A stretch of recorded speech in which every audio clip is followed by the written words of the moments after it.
ఈరోజు మనం చెప్పుకోబోయే కథ బండరాముడు. ఎంతో ముచ్చటపడి మా అమ్మ నాన్న నాకు శ్రీరామచంద్రమూర్తి పేరు పెట్టారు కానీ అంత పొడుగు పేరు పెట్టి పిలవడానికి వాళ్ళకే ఓపిక లేకపోయింది. అదీ కాక నా వంటి చిన్ని బుర్ర గలవాడికి ఇంత పెద్ద పేరు దేనికి? అందుచేత నా పేరు కుదించి రాముడు అన్నారు. అయితే ఊర్లో వాళ్ళు ఈ పేరుకి ముందు రకరకాల తోకలు తగిలించారు. విష్ణుమూర్తికి 1000 నామాలు ఉంటే నాకు 2000 ఉన్నాయి. బండరాముడు, మొద్దురాముడు, తిక్కరాముడు, మట్టిబుర్ర రాముడు, అడ్డతల రాముడు, పిచ్చి రాముడు, వెర్రి రాముడు, మన్ను తిన్న రాముడు, నిద్రమోహం రాముడు, ఇలా ఎన్నో. మా అమ్మ నన్ను రాములు అని చాలా ప్రేమగా పిలిచేది. మా నాన్న మట్టుకు నన్ను రకరకాలుగా పిలిచేవాడు. ఆయన ఒకసారి పిలిచినట్లు మరోసారి పిలిచేవాడు కాదు. నా పేరుతో మా నాన్న నవరసాలు ఒప్పించేవాడు. ఒక దసరా పండుగ నాడు నాకు అక్షరాభ్యాసం చేశారు. ఆ ముహూర్త బలమో ఏమో కానీ నేనెప్పుడు పుస్తకం పట్టుకున్నా అది నా చేతిలో తలకిందులుగానే ఉంటుంది. పుస్తకం సరిగ్గా పట్టుకోరా పశువా అని మా నాన్న మొట్టిన మొట్టికాయలు, తిట్టిన తిట్లు, పెట్టిన తొడపాశాలు అన్నీ ఇన్ని కావు. మొద్దు వెదవా, ఎన్ని చేసినా వీడికి చదువు రాదు, వెనక జన్మలో వీడు ఏ గాడిదో అయి ఉండాలి అని చెప్పేశాడు మా నాన్న. విసుగు పుట్టి అక్షరాభ్యాసం అయిన నాటి నుండి నేను ఒక్క విద్య మాత్రం బాగా నేర్చా. అదేమిటంటే దెబ్బలు తినటం. తోటి వాళ్ళంతా నన్నే కొట్టేవాళ్ళు. ఇరుగు పొరుగు వాళ్ళు కూడా తమ పిల్లలకు తగలవలసిన దెబ్బలు నాకే తగిలించేవాళ్ళు. పైగా మా ఇంటికి వచ్చి మీ రాముడు ఇలా చేశాడు అలా చేశాడు అని ఫిర్యాదు చేసేవాళ్ళు.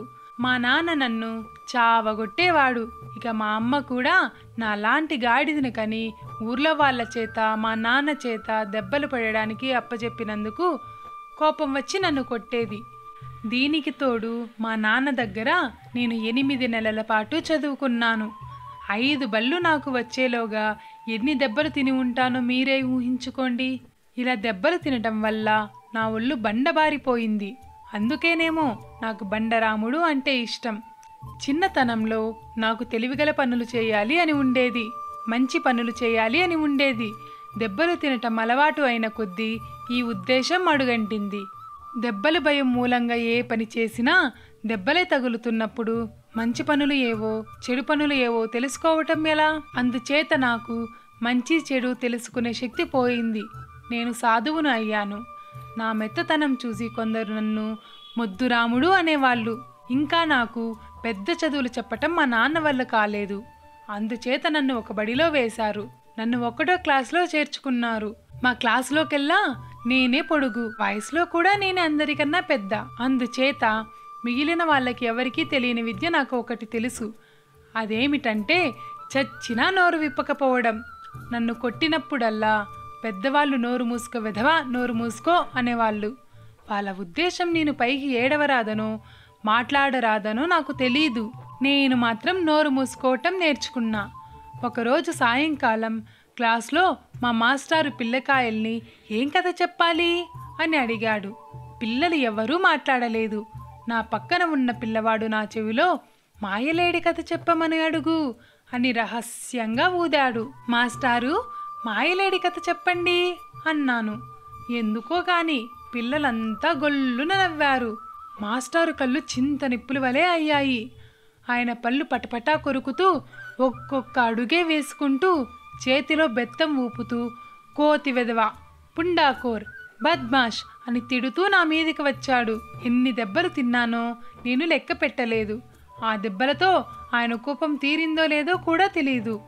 అసలు ఆయన నన్ను ఎందుకు కొట్టాడో, నేను ఏం తప్పు చేశానో కూడా నాకు తెలీదు. వాచిన కళ్ళతో బూరెలాగా పొంగిన వీపుతో ఇంటికి వెళ్ళేటప్పుడు మా క్లాసు పిల్లకాయ ఒకడు నాతో చెప్పాడు, మాస్టారు పేరు రమణయ్యంట. ఆయన చకచక ఎవరికీ అందకుండా నడుస్తాడంట. అందుచేత ఆయనకు మాయలేడి అని పేరు పెట్టారట. అందుకనేనట ఆ పేరు అంటే ఆయనకి కోపం. మరునాడు నాకు బడికి పోవటానికి బుద్ధి పుట్టలేదు. కానీ మా నాన్న మొట్టికాయల కంటే పంతులుగారి బెత్తమే నయమని వెళ్ళాను. మాస్టారు అనవసరంగా నన్ను కొట్టినందుకు ఇవాళ చాలా బాగా చూశారు. ఇవాళ మా మాస్టారుకి డ్రాయింగ్ వెయ్యాలి అనిపించింది. చాక్ పీస్ తీసుకొని వేస్తుండగా అది అయిపోయింది. డబ్బా తీసి చూస్తే అందులో చాక్ పీస్ లేదు. ఆయన నా కేసి చూసి, ఓరే నాయనా రాముడు ఇలారా అన్నాడు. నాకు చెమటలు పట్టినాయి. కాళ్ళు వణుకుతూ ఆయన దగ్గరికి వెళ్ళా. ఓరే అబ్బాయి, ఈ పక్క అంగడికి వెళ్ళి ఒక చాక్ పీస్ డబ్బా తీసుకురాగలవు అన్నాడు. తీసుకువస్తానండి. నాకా అంగడికి వెళ్ళడం అలవాటే. మా వీధిలో వాళ్ళందరికీ సరుకులు నేనే తెచ్చి పెడతాను, ఇవ్వండి అన్నాను ఉత్సాహంతో.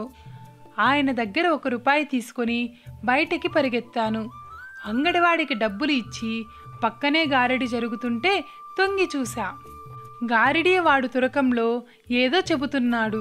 వాడితో ఇంకొకడు పాట పాడుతూ డోలు కొడుతున్నాడు. ఓ అబ్బాయిలు, మీలో ధైర్యం గలవారు ఎవరైనా ఉంటే ఇలా రండి అని గారడీవాడు పిలిచాడు. ఎవరూ రాలేదు. గారడీవాడి కళ్ళు నా మీద పడ్డాయి. నా మనసు ఊగింది పోవాలని. కాని మాస్టారు చాక్పీస్ డబ్బా బెత్తము జ్ఞాపకం వచ్చి గబగబా అంగడికి పోయి అక్కడ ఉన్న డబ్బీ తీసుకుని బడికి పరిగెత్తా. డబ్బీ మాస్టారు బల్ల మీద పెట్టి వచ్చి మళ్ళీ కూర్చున్నా.